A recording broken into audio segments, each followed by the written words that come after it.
की 4 वाजता चमचमीत भेळ खाण्याचा आनंद काही वेगळाच आहे। 4 वाजता चमचमीत भेळ खाण्याची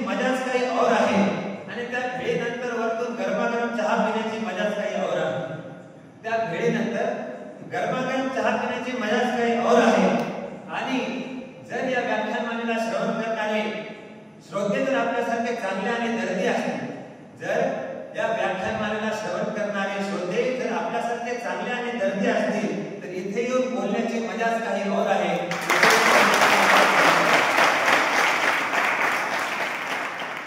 धन्यवाद. तर आजचा माझा जो विषय आहे तो म्हणजे गुरु. गुरु हा विषय असा आहे की याविषयी या गुरुची महत्त्वाची सांगणं हे थोड्या शब्दांमध्ये सांगणं हे शक्यच नाही.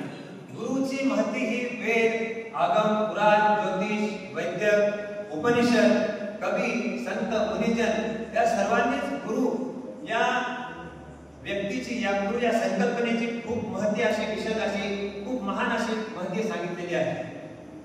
तर कुठल्याही व्यक्तीचा गुरु हे सर्वात प्रथम त्याची आई असते आणि त्यानंतर, कारण ती आईच त्या व्यक्तीला आधी सर्व हे शब्दाचे ज्ञान केले असे संपूर्ण आई, आई, वडील हे सगळं पप्पा असं सगळं शिकवत असते. म्हणून सर्वात पहिला गुरु ही त्या मुलाची आई असते. अशा गुरुच्या अनेक गुरुचे हे महत्त्व आहे. एका दोह्यामध्ये संत कबीरदास म्हणतात की सब धरती कागज करू लेखनी सब बन रहा है, सब धरती कागज करू लेखनी सब बन रहा है, सात समुद्र की मसी करू गुरुगुण लिखा न जाए, गुरुगुण लिखा न जाए. म्हणजे ते म्हणतात की या संपूर्ण पृथ्वी तलाची जरी मी पाठी केली आणि संपूर्ण पृथ्वीवर जेवढे काही वृक्ष आहेत त्या सर्वांची लेखणी जरी केली आणि जेवढे 7 समुद्र या पृथ्वीवर आहेत त्या 7ही समुद्रांची शाही जरी केली आणि जर गुरुची महती घेऊन व्याख्यान करू लागलो तर संपूर्ण आयुष्य संपून जाईल तरी सुद्धा गुरुची महती ही सांगून संपूर्ण होणार नाही. असं या गुरुचं खूप महत्त्व आहे. आणि या गुरुची महती फक्त सामान्य आपल्या जीवनालाच नाही तर परमेश्वरालाही मान्य आहे. आणि म्हणूनच परमेश्वराने सुद्धा गुरु परंपरा ही स्वतः आधी अवलंबन आणलेली आहे. कारण परमेश्वरालाही माहिती आहे की जर माझी प्राप्ती करून घ्यायची असेल, या जीवनाला करायचे असेल तर त्यांना ज्ञान होणं हे गरजेचं आहे. परंतु जोपर्यंत माझ्या सन्निधानात माझं सन्निधान जीवांना आहे तोपर्यंत त्या जीवांना ज्ञानाची प्राप्ती होऊ शकते. परंतु जेव्हा मी असन्निधान देईल, कारण कायमस्वरूपी सन्निधान कोणताही परमेश्वर अवतार कोणत्याही जीवाला देऊ शकत नाही. कधी ना कधीतरी परमेश्वराला त्या जीवांना असन्निधान द्यावंच लागतं. आणि म्हणून परमेश्वराने विचार केला की मी असन्निधान दिल्यानंतर या जीवांना ज्ञानाची प्राप्ती कशी होणार. आणि म्हणूनच परमेश्वराने या गुरु या व्यक्तीची निर्मिती केली. आणि फक्त निर्मितीच केली नाही तर परमेश्वराने आधी केले आणि मग सांगितले या उक्तीप्रमाणे आधी गुरु परंपरा स्वतः आधी आचरून दाखवली, गुरु शिष्य परंपरा. कारण परमेश्वराला हे माहिती होतं की हे जीव असे आहेत की हे इतर जीवांचं पाहून अनुकरण करणारे आहेत, अनुकरणीय असे जीव आहेत. आणि यद्यदा चरती श्रेष्ठ दत्तदेवे करोजनः सयत प्रमाणं कृते लोकस तदनु वर्तते. असे जीव आहेत की हे इतर लोकांचं पाहूनच, श्रेष्ठ लोकांचं पाहून इतर लोक हे आचरण करत असतात. आणि म्हणून आधी मी श्रेष्ठ आहे परमेश्वर, तर आधी मला या गुरु शिष्य परंपरेचं आधी आचरण करून दाखवावं लागेल आणि तेव्हाच इतर जीव हे त्या परंपरेचं अवलंब करतील, आचरणात आणतील. आणि म्हणून परमेश्वराने सुद्धा आधी श्रीकृष्ण भगवंताने म्हणजे परमेश्वरांना कधीही सर्वज्ञ आहेत ते, त्यांना गुरुचा स्वीकार करण्यासाठी म्हणजे ज्ञान ग्रहण करण्यासाठी कुठल्याही प्रकारचा गुरु करण्याची काही आवश्यकता नसते. परंतु जीवाला तो आचार दाखवून देण्यासाठी स्वतः श्रीकृष्ण भगवंतांनी सुद्धा सांदीपनी ब्राह्मणांना आपलं गुरु केलं आणि त्यांच्याकडून ज्ञानाचं ग्रहण केलं. त्यानंतर दुसरे अवतार जे आहेत आपले श्री दत्तात्रय महाराज, श्री दत्तात्रय महाराजांनी सुद्धा 1-2 नव्हे तर तब्बल 24 गुरु केले आणि 24 गुरूंच्या माध्यमातून परमेश्वराने ज्ञान ग्रहण केल्याचं दाखवून दिलं. त्यानंतर श्री द्वारावतीकार श्री चक्रपाणी महाराजांनी सुद्धा श्री दत्तात्रय प्रभूंना गुरु केलं आणि स्वतः शिष्यत्व धारण केलं. त्यानंतर श्री गोविंद प्रभू बाबांनी सुद्धा श्री चक्रपाणी महाराजांना आपलं गुरु म्हणून स्वीकार केला आणि आपण शिष्यत्व स्वीकार केले. आणि त्यानंतर आपल्या सर्वांचे ज्योतधारक परमेश्वर अवतार, दयाळू, मायाळू, कृपाळू, करुणाळू असणारे सर्वज्ञ श्री चक्रधर महाराजांनी सुद्धा स्वतः सर्वज्ञ असताना सुद्धा श्री गोविंद प्रभू बाबांसारख्या एका परदृश्य अवताराला निमित्त करून आपण शिष्यत्व स्वीकार करून आणि त्यांना गुरुत्व प्रदान करून आपण शिष्य परंपरेचा स्वतः अवलंब केला आणि मग ती जीवांना ही परंपरा दाखवून दिली.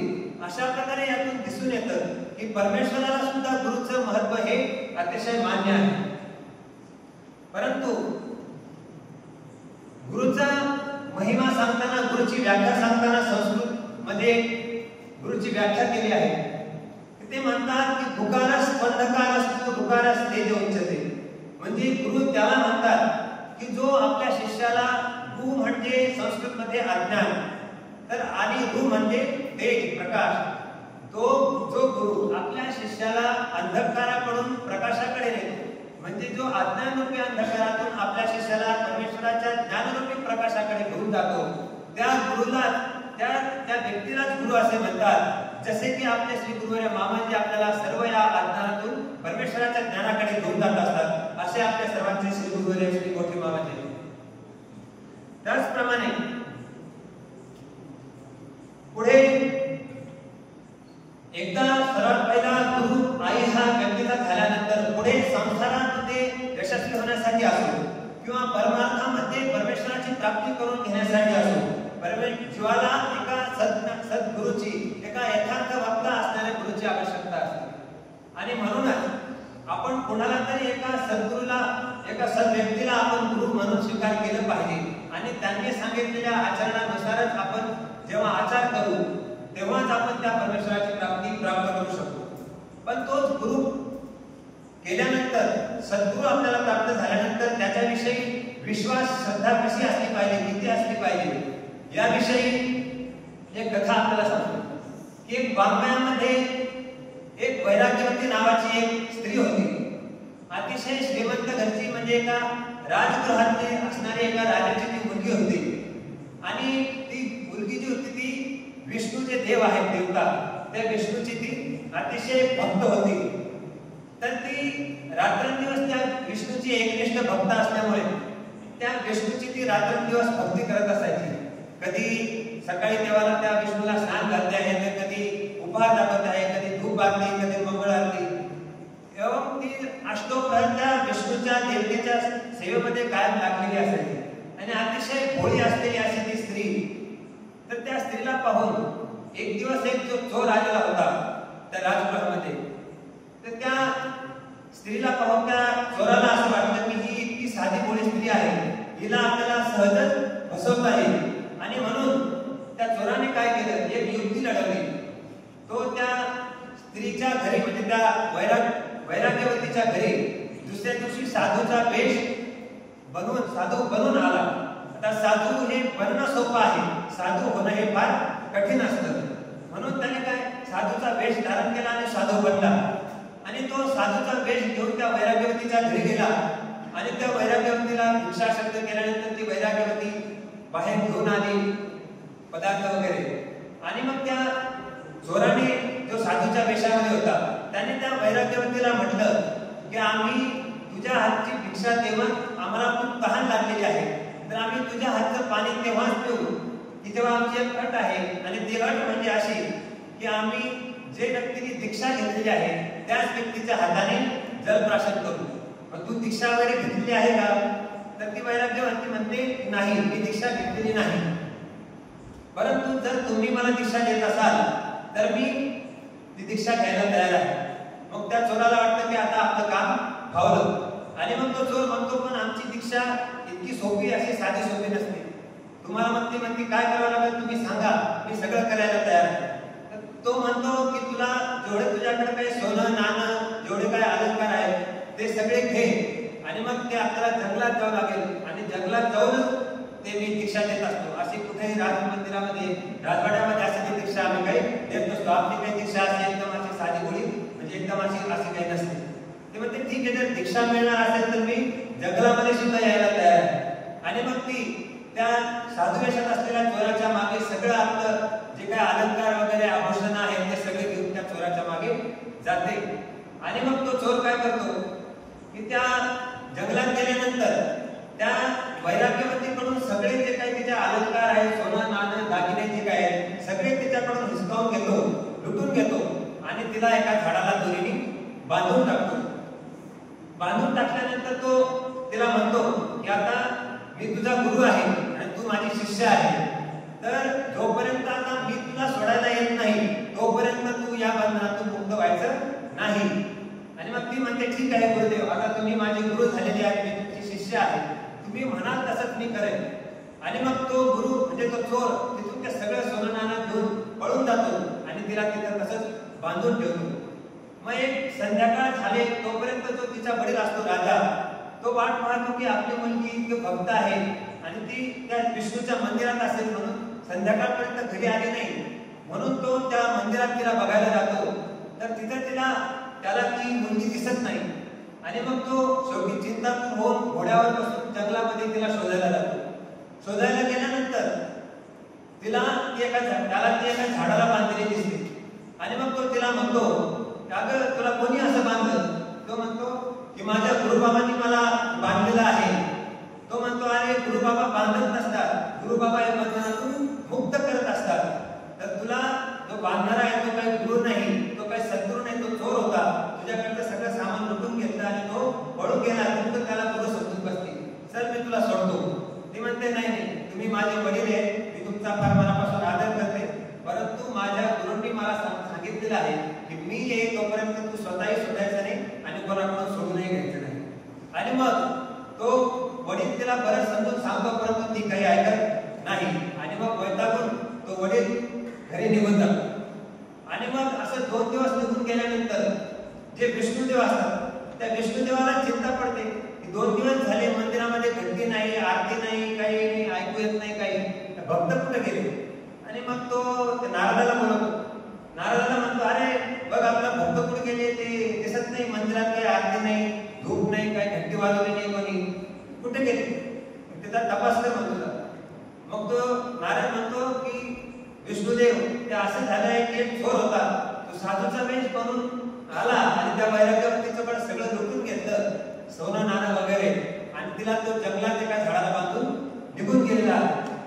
मग तो विष्णू म्हणतो त्या नारदाला अरे तू जा आणि तिला सोडून आण. मग तो जो नारद आहे ते नारद तिथे जातात आणि त्या वैराग्यवतीला म्हणतात की चल मी तुला सोडायला आलो. ती म्हणते की नाही, मला सोडायला माझ्या गुरुबाबांनी नाही सांगितलं. ते नारद म्हणतात की तू मला ओळखलं का पण मी कोण आहे? ती म्हणते की हो तुम्ही नारद मुनी आहात, देव आहात तुम्ही, मी तुम्हाला ओळखते, तुमच्या चरणी साष्टांग दंडवत प्रणाम आहे. परंतु तुम्ही जे म्हणता की मी तुला सोडतो, तर मी सोडून देणार नाही, कारण माझ्या गुरुवर माझा विश्वास आहे आणि त्यांनी सांगितलेलं आहे की मी सोडल्याशिवाय सोडून घ्यायचं नाही.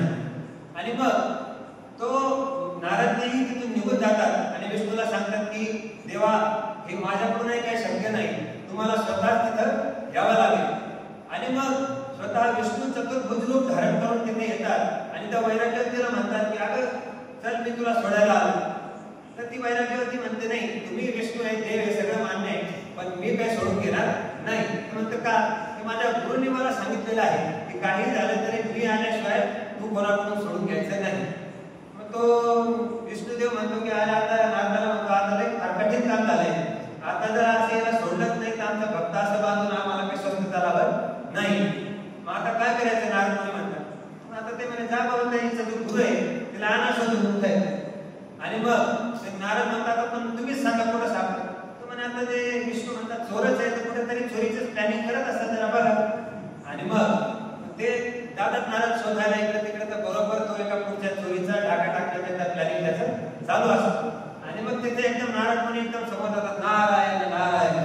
ते एकदम चोर त्याचा तो काय पाहिलं ते एकदम समोर नारद मुनी. अरे देवा आपण कसं काय कधी? म्हणे आताच आता. ते म्हणे कसं काय इकडे कसं काय? ते म्हणे ते तुमच्या शिष्याला तुम्ही बांधून ठेवलं, ते विष्णूचे भक्त आहे आणि ते विष्णू आले सोडायला साक्षात, तरी ते सोडू देत नाही. ते म्हणतात आमच्या गुरुबाने सांगितल्याशिवाय आम्ही सोडू देणार नाही. तर आता चला तुम्हालाच प्रार्थना आहे, साक्षात विष्णू भगवान तुम्हाला बोलवायला पाठवलेले, चला आता तिथे जरा कृपा करा आणि त्यांना सोडवा जरा. तो एकदम घाबरत येतो. आता विष्णुदेवासमोर जायचं, आता आपला कार्यक्रम संपला. आणि मग तो घाबरत त्या तो चोर असतो तो नारदासोबत येतो आणि विष्णुदेवासमोर घाबरत उभा राहतो. आणि विष्णुदेव म्हणतात या गुरुदेव तुम्हाला साष्टांग दंडवत प्रणाम.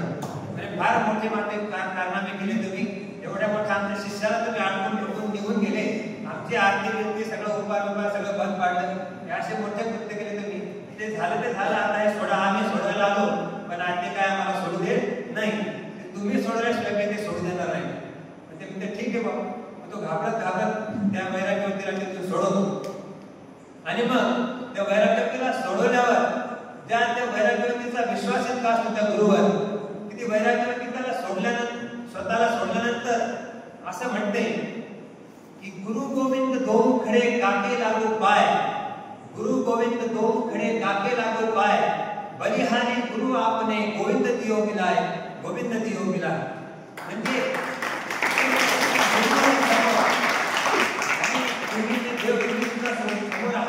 परंतु मला इतकं आहे की तुम्ही बांधल्यामुळे मला त्या देवाचं, नारद मुनीचं आणि साक्षात विष्णू भगवानांचं 4 दिवसामध्ये दर्शन झालं. एवढे मोठे, याच्यापेक्षा मोठे गुरु दुसरे कोण असणार. अशा प्रकारे गुरुवर विश्वास असला तर आपण त्या परमेश्वरापर्यंत पोहोचू शकतो, परमेश्वराची प्राप्ती मिळवू शकतो. शेवटी मी 1-2 वाक्य म्हणेन आणि माझ्या विषयाला संपवतो की गुरु असे असतात कि खींचता था टेढ़ी मेढ़ी लकीरें, आपने कलम चलाना सिखा दिया. खींचता था टेढ़ी मेढ़ी लकीरें, आपने कलम चलाना सिखा दिया. और मेरे मन में जलाकर ज्ञान का दीपक, आपने मेरे मन के अंधकार को मिटा दिया. आपने मेरे मन के अंधकाराकडून काढून प्रकाशाकडे नेत असतात. शेवटी एक सुंदर काव्य एक गुरुवर निर्माण केलेला आहे का कवीने, त्याच्या 2 ओळी म्हणतो आणि थांबतो. ते काव्य असं आहे की गुरु